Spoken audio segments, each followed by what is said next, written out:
नमस्कार, मैं हूं सुमित आज़ाद और आज का ये डॉक्टर साहब का इंटरव्यू बहुत ज़्यादा महत्वपूर्ण होने वाला है क्योंकि इस इंटरव्यू में आपके होंगे बहुत ज़्यादा महत्वपूर्ण सवाल और डॉक्टर साहब के होंगे जवाब। तो सबसे पहले डॉक्टर साहब बहुत बहुत स्वागत है आपका ग्लोबी न्यूज़ में। कैसे हैं सर आप? बढ़िया, फर्स्ट क्लास जी। तो सबसे पहले एक क्वेश्चन पूछना चाहूँगा मैं अपने से, फिर दर्शकों के कुछ क्वेश्चन है मैं जो लिख कर लाया हूँ। जैसा आपने अभी लास्ट टाइम सेमिनार किया, आपने कहा कि जिन लोगों की हॉबीज़ होती हैं वो ज़्यादा स्वस्थ रहते हैं ऐसे लोगों की कंपेयरिंग में जिनकी हॉबीज़ नहीं होती हैं। तो पहले तो खैर इसके पीछे साइंटिफिक क्या फैक्ट है, दूसरा आपकी क्या क्या हॉबीज़ है डॉक्टर साहब की? मेरी हॉबीज़ किताब पढ़ना है, किताब कलेक्ट करना है। मैं जी। कहीं भी किसी भी शहर में जाता हूँ, देखता हूँ कि उस शहर का बुक स्टोर कहाँ पे है। जी तो किताबों की खुशबू, उसका नयापन, जी उसका डिज़ाइन। किताब ज़रूरी नहीं कि मेडिकल सब्जेक्ट का ही हो, किसी भी सब्जेक्ट का हो, जो दिखने में सुंदर लगे, जिसमें कोई क्रिएटिविटी हो। जी। तो वो मेरी हॉबी शुरू से आज भी है। तो हमारे तो घर में जगह बहुत नहीं है, तो डब्बे में किताबें भरी हुई हैं हज़ारों की संख्या में। तो यही एक मेजर हॉबी है मेरी, मुझे लगता है अभी तक तो। जी। तो अच्छा, ये हॉबीज़ से जैसे अभी इसमें आपने बता दो दिया कि हॉबीज़ अगर रखेंगे तो ज़्यादा स्वस्थ रहेंगे, कोई छोटा सा कोई फैक्ट बता सकते हैं साइंटिफिक कि हाँ ये? देखिए, जब इंसान हॉबी में रहता है ना, तो वो अपने आप में गुम रहता है। जी। वो हमेशा खुश रहता है। उसकी जो हार्ट बीट है वो नॉर्मलाइज रहती है। जी। अनसर्टेनिटी की दुनिया में नहीं रहता, वो सर्टेनिटी की दुनिया में रहता है, क्योंकि वो अपने आप में कंप्लीट है, उसको कुछ चाहिए नहीं, वो मिल चुका है, वो जी। उसी में आगे बढ़ रहा है वो। जी। जब भी आपको अनसर्टेनिटी होगी जीवन में, आपके हार्ट की पैल्पिटेशन बड़ी होगी।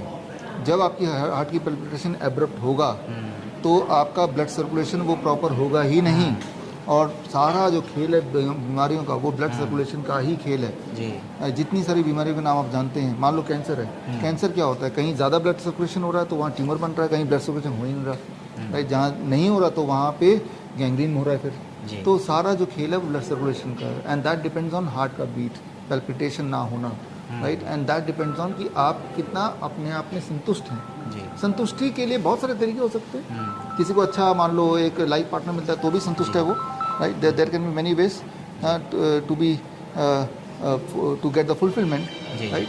लेकिन फुलफिलमेंट का एक तरीका हॉबी भी है, जहाँ किसी और की भी ज़रूरत नहीं है, आप अपने आप में कंप्लीट हैं।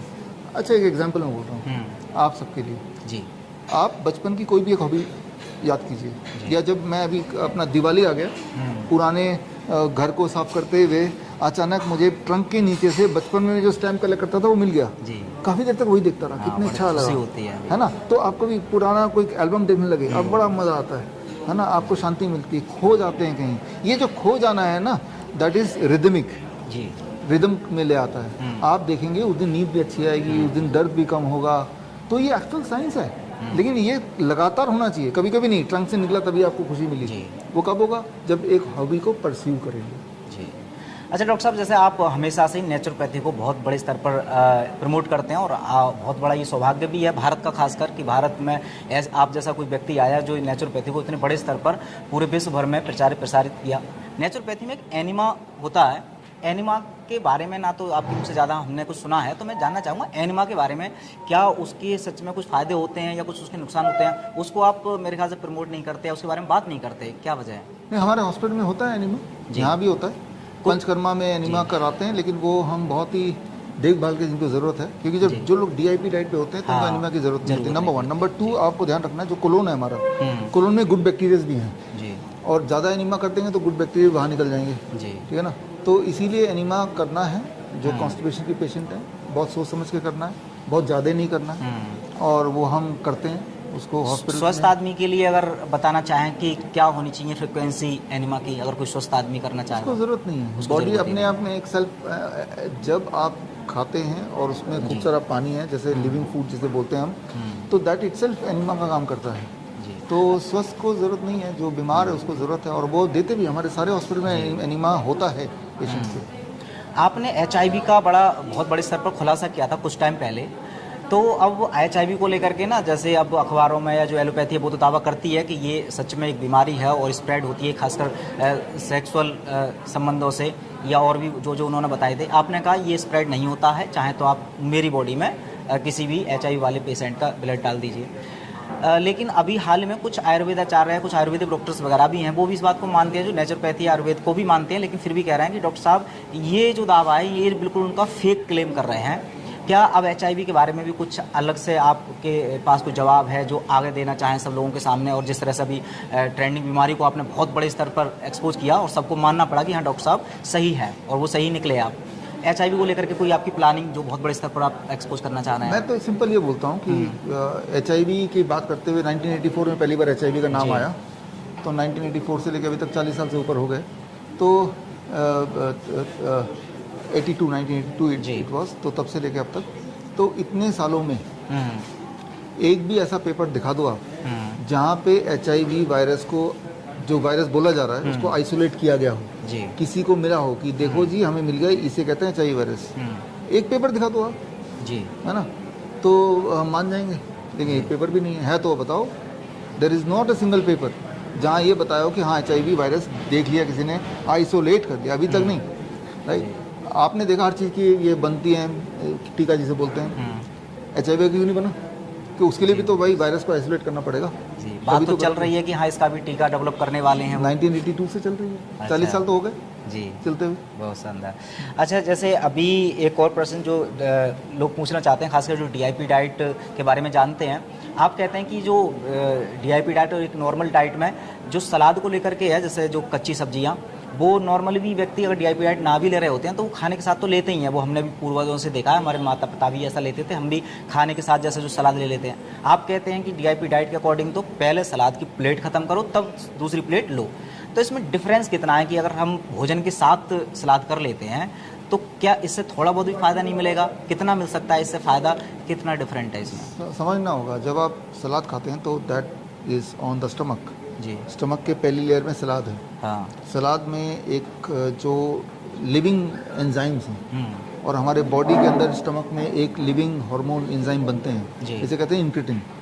इंक्रेटिन और सलाद का जो एंजाइम है वो आपस में एक दूसरे को इंटरेक्ट करते हैं जी, समझते हैं कि कब कितना शुगर खाने से ब्लड में जाना है, राइट, वो ट्रेवल कैसे होगा, कहाँ पे छुपेगा, वो न्यूट्रिशन कैसे जाएगा, वो सारे जो है ताना बाना लाइव एंजाइम और इंक्रेटिन हार्मोन जो बॉडी के अंदर ऑलरेडी है, दोनों के बीच में होता है जी, तो ये काम सलाद कर सकता है। कुक्ड फूड जब है तो लाइव एंजाइम मर गए जी, अब इंक्रेटिन तो बॉडी में, लेकिन कुक्ड फूड की वजह से उसमें लाइव एंजाइम है नहीं, तो आपस में इंट्रैक्शन नहीं होगा। यूँ मानो कि ट्रैफिक पुलिस तो बता रहा है यहाँ पे रुको, लेकिन गाड़ी में ड्राइवर नहीं है, वो ऑटो मोड पे चल रहा है जी, तो एक्सीडेंट होना ही है।